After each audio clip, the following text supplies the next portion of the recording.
All right, good afternoon, ladies and gentlemen. My name is Isaiah Hughes, and I have with me two distinguished guests. To my right, your left, we have Bobby. What's up, everybody? My name is Bobby Dorlus, but my friends call me Bobby D. And you want me to do a quick introduction? All right. So I'm an engineer. I'm actually a systems engineer, but also a software engineer. I've been working in the field of technology since 2002. How many of y'all older than 2002? Raise your hand.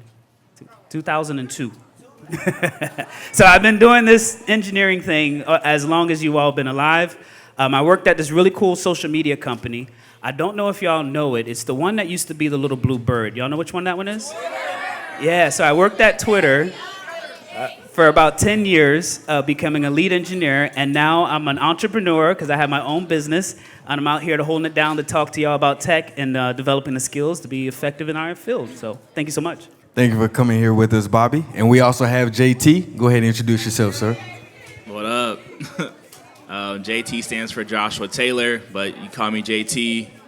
I grew up right here in Houston. I thought I'd be an Olympian, so I ran track in college, was All-American a few times. But most of us in this room will go pro in something other than sports, like I did. Went into banking, got bored, thought I was going to work on the buy side of finance, really buying and investing in companies, public companies, but me and my older brother started our software company when I was 24. I didn't know what the heck I was doing, but you shoot your shot. So ran that for 5 years. We raised over $1 million of investment dollars, but learned a lot and saw a lot of the barriers that a lot of us in here face today financially. But was more learnings. But I've been in venture capital, investing in early stage software companies, primarily focused on the people in this room, diverse, black people, people of color. So that's what I'm all about, and excited to be here today. We appreciate it, JT. So just as a quick synopsis of my background, again, my name is Isaiah Hughes. I am now the Director of University Partnerships with an organization called TexE, and that is the Texas Exchange for Energy and Climate Entrepreneurship. So what we do is we partner with 6 universities, MIT in Boston, 5 here in Texas, U of H, Rice, Prairie View, Texas A&M, and UT Austin. And we expose those brilliant minds, those students, to the energy industry and the energy transition that is taking place globally. And Houston is going to be the center of that transition for America, but we partner abroad as well. So myself, I'm from Southwest Atlanta. Attended Tuskegee University. After graduating from Tuskegee, I had the honor of flying active duty in the Air Force for a couple years. I went back and got my master's. I taught economics, 11th and 12th grade, full-time for 4 years. I taught adjunct, and now I'm back in academia, just helping the next generation be prepared for the workforce. So I work with a lot of college students, but I work with middle school and high school students as well. So we are here today to have a conversation about the pathways to success. And there's 2 words, entrepreneur and intrapreneur. Raise your hand if you know the definition of what an entrepreneur is. Entrepreneur. Go ahead. Somebody who works for themselves. Absolutely. That's the basics. You got a different one? Somebody that owns their own business.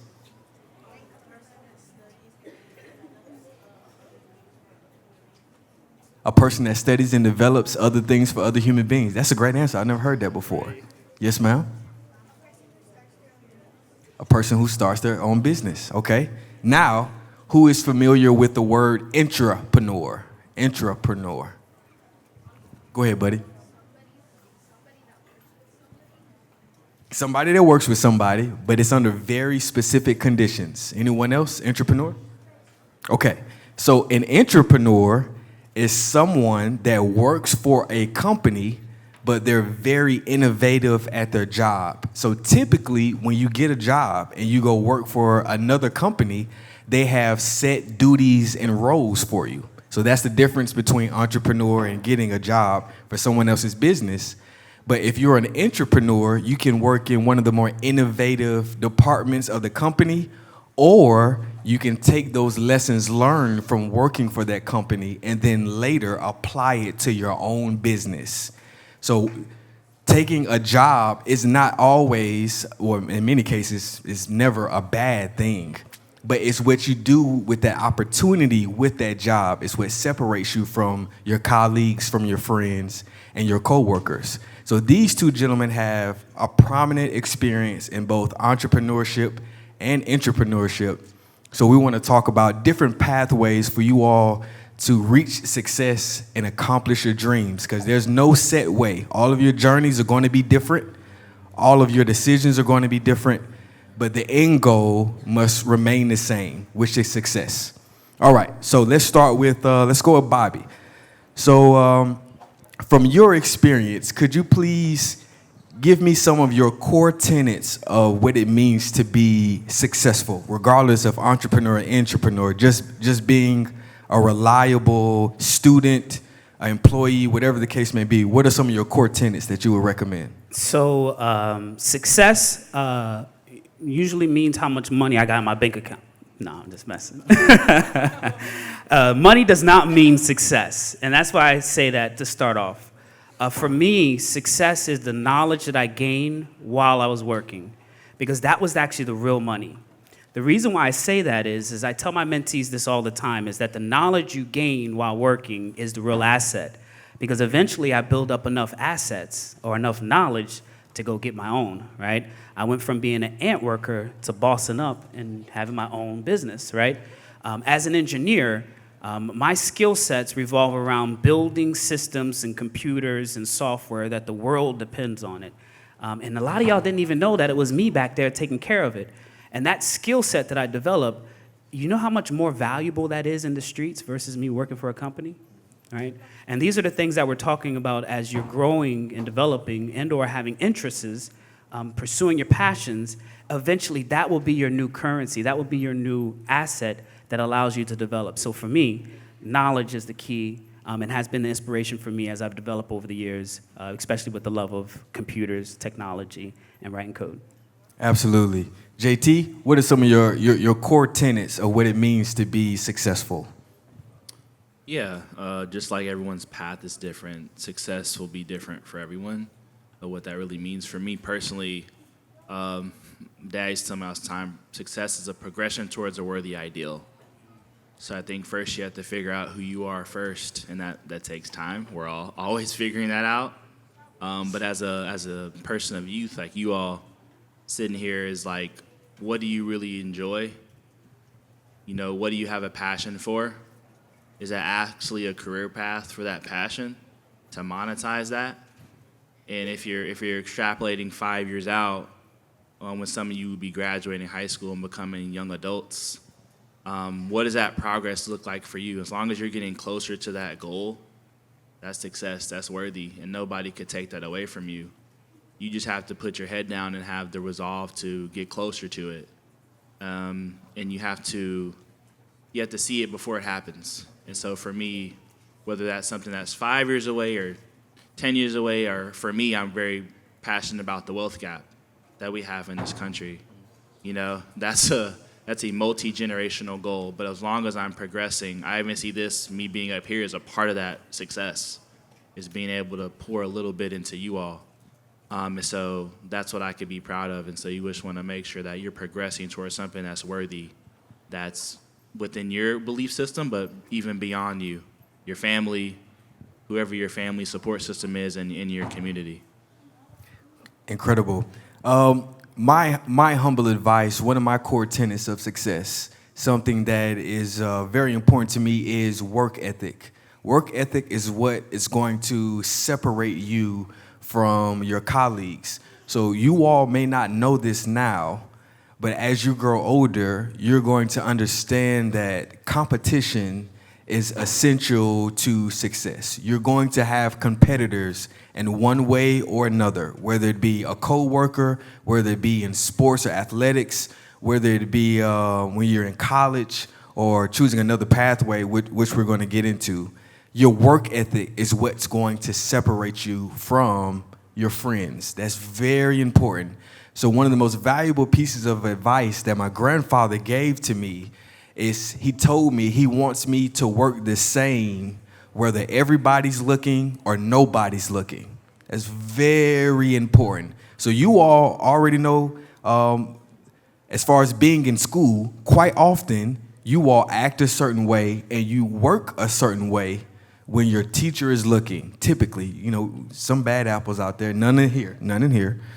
But you all act a certain way when the teacher is looking. You all work a certain way when the teacher is looking. When your parents are looking, you act a certain way. And when your parents walk out the room or when the teacher walks out the room, what usually happens? It's time to have a little fun. The jokes come, somebody's playing music on their phone, whatever the case may be. In your mind, you automatically think that it's break time. But in order to really become successful, you have to keep that same mentality when the teacher leaves the room. When you leave school and you're at home and you have to choose between that Xbox, that PlayStation, or Instagram, or preparing for that test tomorrow, that work ethic, that mentality is what's going to separate you. That's the difference between a C on that test and an A on that test. So when everybody's looking, we naturally act different because we understand we're getting a lot of attention right now. But the true test of a person is how they act when nobody's looking. So if you can keep that same mentality, that same ethic, success is going to come. It's natural. It may not always come when you want it or you want the recognition, but success will come. All right. So now we understand what success is. We want to get to the pathways portion. So we have, between Bobby, myself, and JT, we all have separate pathways to success, but we're sitting on the stage here together, and that's very, very important. So I have a question. How many of you in the crowd think that the only way to become successful is that you have to go to college? 1, 2, 3, 4, 5, 6. Okay. So how many of you think that you are able to be successful without college?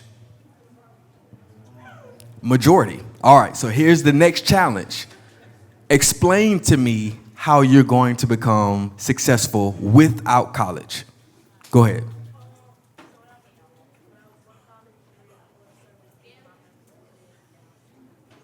Okay. Go ahead, buddy.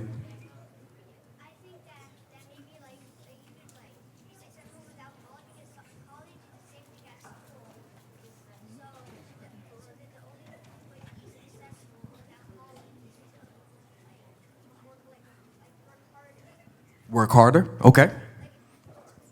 Okay. It'll be easier. Okay. Go ahead.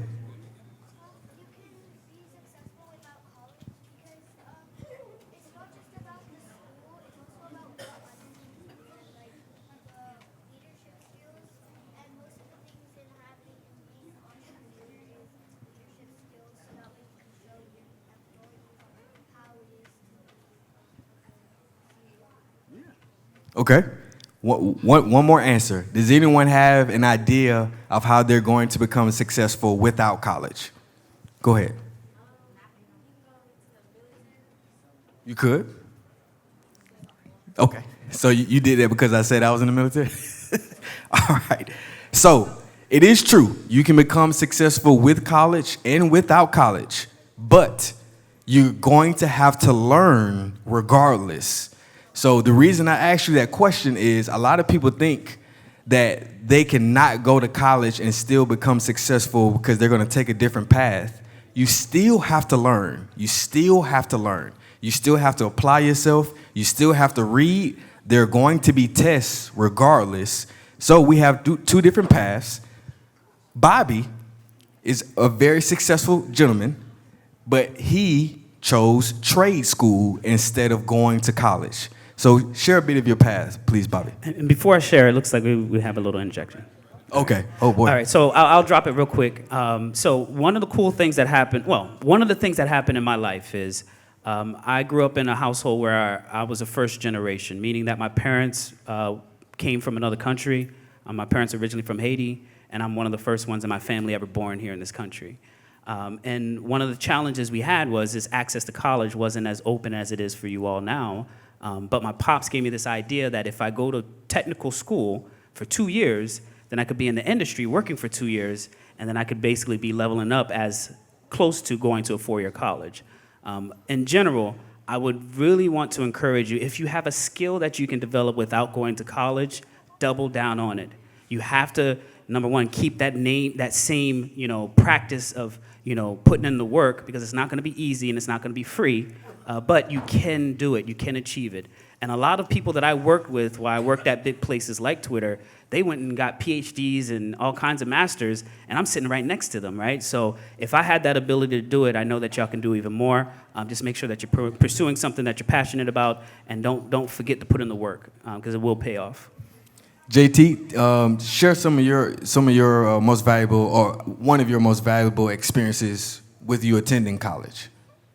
Yeah. Y'all got something to say in the front row? Say, you with the phone. Uh-oh. Hey, you got something to say? All right. Just want to make sure everybody's being respectful to everybody up here, because you're going to remember this one day, whether it's here or somebody else. Absolutely. You know what I'm saying? Give respect. You got to give it to get it. Sorry. Sorry, not sorry. It's okay. I think from, you don't have to go to college. I went to Stephen F. Austin State University and ran track there. And I think one point I got hurt my sophomore year, and I realized that, dang, I may not go pro. Like, this might run out. And that's when I realized, dang, I'm kind of smart. I focused on school more. But it wasn't about the schooling, as these gentlemen said here. It was about my learning, and knowing that I would have to be a learner for life. Whether I was running my own business or in a corporation or being an entrepreneur within a system. And so it's really about the learnings and really about the people you meet. A big reason why I got to where I am today is because the people that know me and the people that I know. So it's really good to, as someone who grew up reserved, is to really get to know people. If you're struggling in class, sit by the person who's getting an A in every test, right? If you're deficient in science, dang, who's good at science? Who can I network? Use your resources. I'm sure a lot of you are already naturally resourceful in here. So hey, versus that success, that progressive worthy ideal, okay, who do I need to know that's gonna get me in the room that I need to get in? So if you do go to college, I would say a lot of it's about the network and just learning how to learn. So like you don't necessarily need it, but I would recommend college because it's 4 years to actually prepare you for the real world, but also, hey, I want to prepare myself now as a 12, 14, 15, or whatever your ages are, to say I want to go to a place where I could get a great network of people. So hopefully 10 years from then, right, I could use the university, I could use the resources, I could use my friends and colleagues to say, hey, I'm going to tap him to do work with him, or I need a photographer, or I need whatever, right? Or I'm trying to get a job in defense tech, whatever that is, and I know someone. And I think our community, I think we're waking up to realize, hey, we need to get back to those roots of working together, because we are better together. Appreciate that, JT. So we are about to close. One thing that I would like to leave with you all is understanding that in order to achieve success, it's going to take work. There is no shortcut.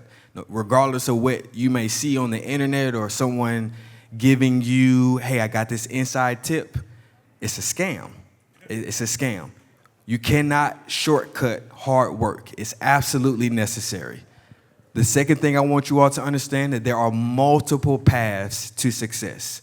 But the common denominator, once again, is the work. You must put in the work, whether it be trade school or college. You must work. You can't skip it. You can't bypass that. and your work ethic is going to separate you from everyone else.